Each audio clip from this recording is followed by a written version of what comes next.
So Wade, you're talking about coaching and tailoring the techniques to the individual wrestler, and a lot of wrestlers, they'll be so successful with one technique. And Dan Severn is a good friend of mine. We've been doing coaching clinics together for decades, and I know that you coached against opposite Dan when you were with Clemson in the NCAA finals, and you coached a guy named Noel Lobin, and he defeated Dan. Do you want to tell that story? Well, we were worried. We were watching Dan all year because we thought, if we're to win the NCAA, we have to go through Dan. He was the man at Arizona State, and we were Clemson, East Coast, West Coast, so we didn't see him so much during the year. But I studied a couple of his videos, and I knew he had, called the Severn, and he was so very good at it. Front headlock, duck under an arm, sit through, and he pinned people that normally don't get pinned, Olympic champions in that. Dan was a tremendous athlete, and this move was just dynamite for him. And of course they named it after him. And so when we got through the semis, and when we went, we got Severn in the finals, I had Noel, and Noel was just an exceptional athlete. He's British, an Afro-American from Britain, who was a soccer player, and he could run forever. He had long legs, and he was just an athlete. And so it was going to be athlete versus athlete. And I knew Dan had had a lot of pins during the year, so I went through the assumption that he wasn't in the greatest level of conditioning, because the matches never went 7 minutes or 8 minutes at the time. Dan would put the next, and so he wasn't used to going the full distance. And I knew if we could push it to the third period, we might have a chance, because I thought the first period is going to be Dan's, the second it might be a toss-up, and the third is going to be ours if we get to the third. We've got to get past, Get another casualty here on the war zone. Jim Cornette trying to talk Dan Severn out of... With Dan, if we could get to the third period, then we had a shot at it. The first was going to be Dan's, second was going to be a toss-up, and I think Noel was going to get a shot at scoring on Dan in the third period. At least that was our strategy. And this has nothing to do with that, but with Noel, he was a very stout Christian. And come time for him to wrestle, I'm like, where's Lobin? I can't find you. The assistant coach, I'll go over here, you go over there. I ran down the locker room, he's sitting there on a bench, has the Bible open, he's reading passages. Dan, God will understand. Close the Bible. We've got to go. He said, what? I said, you're on second call to be disqualified. You're on the mat now. So we had to run him up and get him on the mat. And I said, now if he gets caught with a front headlock, I don't care if you have to bite him, kick him, scratch him. I don't care. Get the heck out of there. No, I'm not kidding. I don't want to actually bite Christian, but I'm getting the point across to him. So when I say, get out of there, I mean, get out of there now. Back up, cheat, get called for stalling. I don't care. Get out of there. Because if you're not, the match is going to end very quickly. So Dan got, Noel got another shot, and next thing you know, he's in the Severn position. And my eyes got big, and my voice dropped 3 octaves. Went up 3 octaves. Get out of there! And Logan's backing up. He's listening, thank the Lord. He was listening. He got out of there, and you can see Dan gone. He had him, and then he didn't have him. And so then now it struck Lobin like, okay, I don't want to be in that position. Now he understands it.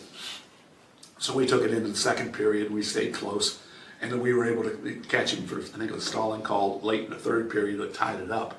And I went, great, now we're going to go OT. Dan wasn't used to going into overtime. He lost a lot of weight to make 190, and he never practiced long enough to go into overtime because he was always pinning people. And I thought we had a shot in overtime, and we did. I mean, we were able to push him, and I think we got a takedown, and then Dan was trying to do some things, but he was spent. And so keep running him until he runs out of gas, then we turn it on and we go. Yeah. And we were fortunate to win that match, and went on. Then he placed in the Olympics for Great Britain because he was British. Awesome. He went back and did a great job. You coached at Clemson. Yes. But you also invented a move called the Clemson Roll. Tell us about that.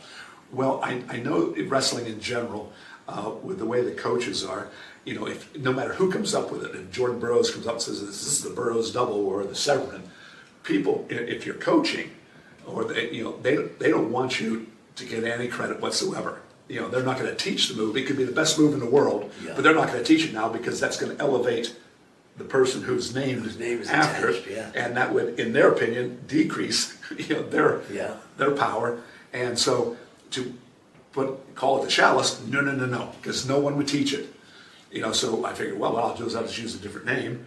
And I was coaching at Clemson at the time, so I'll call it the Clemson Roll. So maybe they'll tie the two together, but whatever, And I've done some other things the same way and gave them different names when clearly I could have put my name to it, like called the Severn for the Severn move.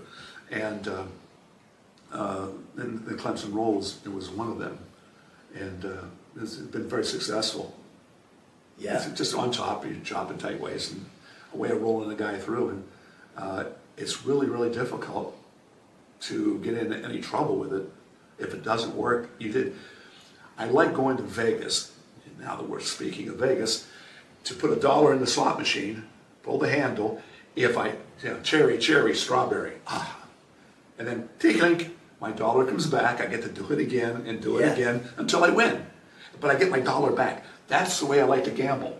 Yeah. And in wrestling, I want to be able to try something, and if it doesn't work, it doesn't cost me. I don't lose my dollar. I don't lose points. Yeah. A Clemson Roll, if you don't get it, you don't lose any points. Yeah. So it's a free shot. It's that free dollar that gets to come back, and you just keep on doing it until you get cherry. And so it's been very successful with the Clemson Roll, and there's a few other ones that I've named in different ways. And now over the 30, 40 years now of experience, now people are starting to put the name Chalice to these moves. And now I'm finally getting credit for the ones that I developed that early on I would not have, they would never become popular because, coaches will shut it down. Right. And you're here in Las Vegas today for the CatchCon, working with Jake Shannon. Yes, absolutely. And this is an awesome event. We should tell people it's a multi-day event. They have a Mace Bell certification going on right now. They have coaching clinics with Wade and with UFC world champion Frank Shamrock here. And then we have a tournament.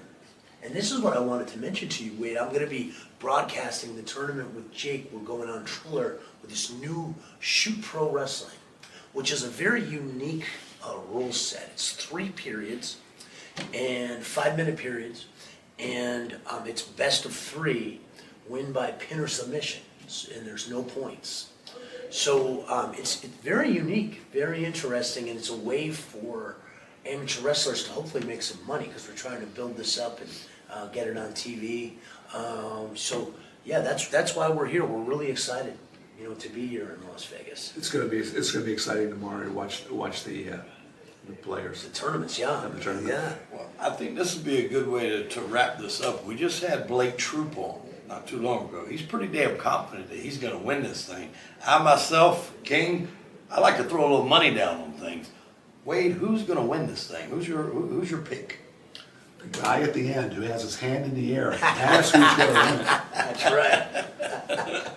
Well, I don't know, but Troop seemed pretty confident as he was in here, so I might put a little something down on that before I get out of here and catch my plane back to South Kakalaki. I'll put it this way: I wouldn't bet against Blake Troop, Bulletproof Troop. Bulletproof Troop. Wait, he had asked me if I wanted to go and be his catch the partner, for the tournament. I said, as long as I don't have to go in and I get to share the money,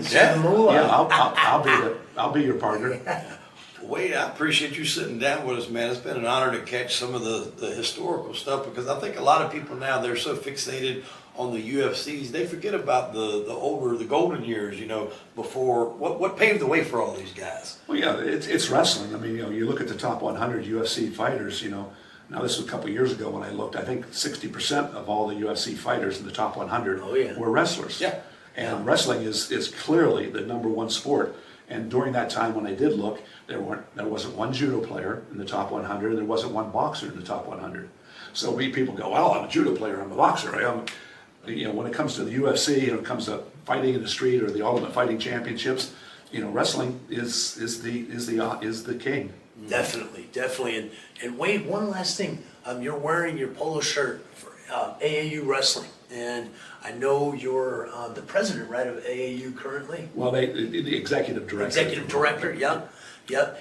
Anything you want to plug about what's going on with AAU? A lot of us know AAU Wrestling from over the years. Well, let me correct one thing. I resigned this past week there. I'm getting too old to keep up doing all the traveling and that, so I'm not officially with them anymore.